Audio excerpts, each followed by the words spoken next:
Welcome friends. So this is going to be the continuation of the previous video I made where we talked about how to follow the guidance and signs and signals you might be getting from your divine team, and also how to trust and surrender.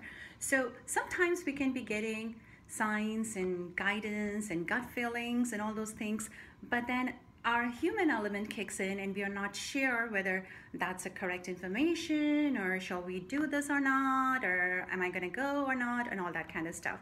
So this is just an additional step. How can you ask for clarity, confirmation, and maybe make your decisions based on that? So there are three common methods being used, and I'm sure most of you already use some of them. And then the last one we're going to talk about is what I use most of the time. So let's get started about that. So first method is muscle test.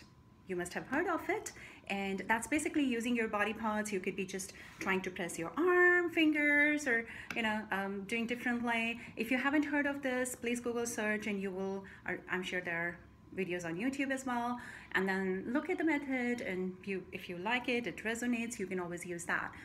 Let's talk about the pros of muscle test. The pros of muscle test is you can do it anywhere, right? You could be sitting in a public place and you can just be, if you have any confusion, or you could be waiting to meet with someone in a restaurant and you can just quickly do this.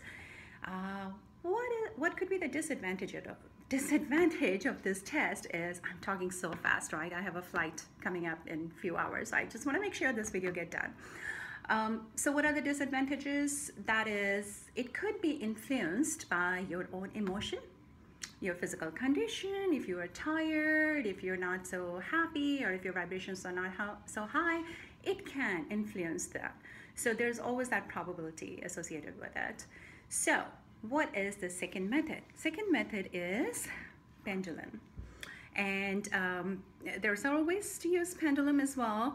Well, when you buy a pendulum, you really want to make sure that you personalize it, you pray on it, you just touch it, spend some time, and like you want to align your frequency with the pendulum. So also always ask the permission, always ask the pendulum to guide you. For instance, I would say, show me what is a no, and if pendulum goes this way, then this is what I'm going to use as no. And then I would always ask what would be the yes, and if, oh geez, it started doing it, you can see. So apparently this pendulum is telling me yes is the circle. So you always want to do that. So we are in agreement right now. This is my yes and this is my no. And then you can also ask some apparent obvious question, what is my name and what's my age, da da da, and just get a clarity that you guys are on the same page. Then every single time when you have a question or you want guidance from a pendulum, you want to ask a permission. So what it could look like? Well, may I ask you a question for guidance? And depending on it's saying yes and no, right now it's saying no. So it's probably tired or doesn't want to do this today. So you just need to respect that as well. Okay, let's talk about the benefits of pendulum. Benefits of pendulum is it's not your body part, it's an external element or external object. So it could be more trustworthy because your body is not controlling it that much.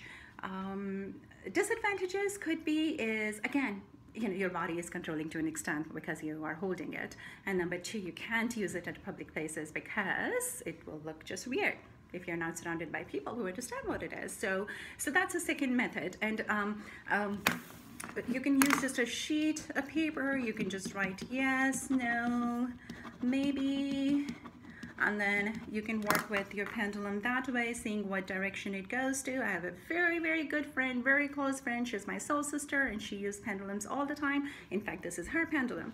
So so she used this. So this is one method of writing the things and seeing what direction pendulum is guiding you towards. And the other one is, well, no, this is we're going to use for the next method. So that's about pendulum.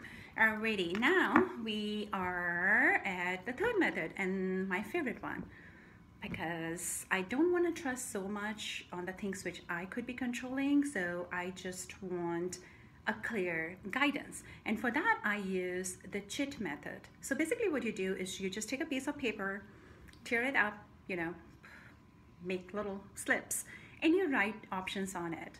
So for the longest time, I have just done yes, no, and maybe, and ask my question and pick one. But what really works is you might want to give universe or your divine team more than 3 options. So what that could be, let's say yes, no, maybe this is not the method you should be using to get the guidance, not today, partially. So there can be so many elements, let's say you're asking a question, shall I go there? So yes, you should go there. No, you should not go there. Maybe it's your choice. Go there, but don't do this, or go there for this long. So there can be several different slips you can make. I just want to share an example with you. I was meeting someone this morning, and so I needed some clarity. So I asked upon one of my guides, and I wrote this on just like a regular paper. So first was, my question was, shall I share the details of whatever the topic we were meeting about? So one was no. Then second one was full, so means share the full details, whatever information. The other one was partial, so just share the partial details. And I wrote overview, so means no, not even partial, just summarize it for them. Then I wrote future, means what are my future plans related to this topic? Shall I share that as well?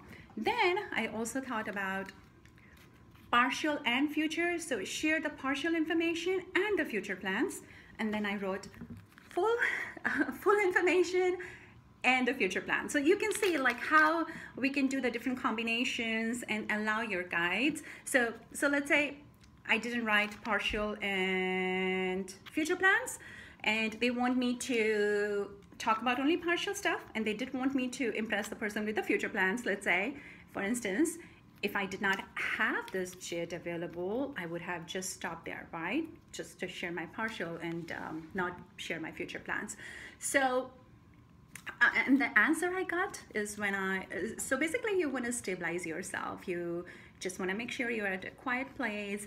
Your question should be very clear. You probably want to close your eyes, just lower down your breathing, and pray a little bit, just ask for guidance, and make sure that you ask the question clearly.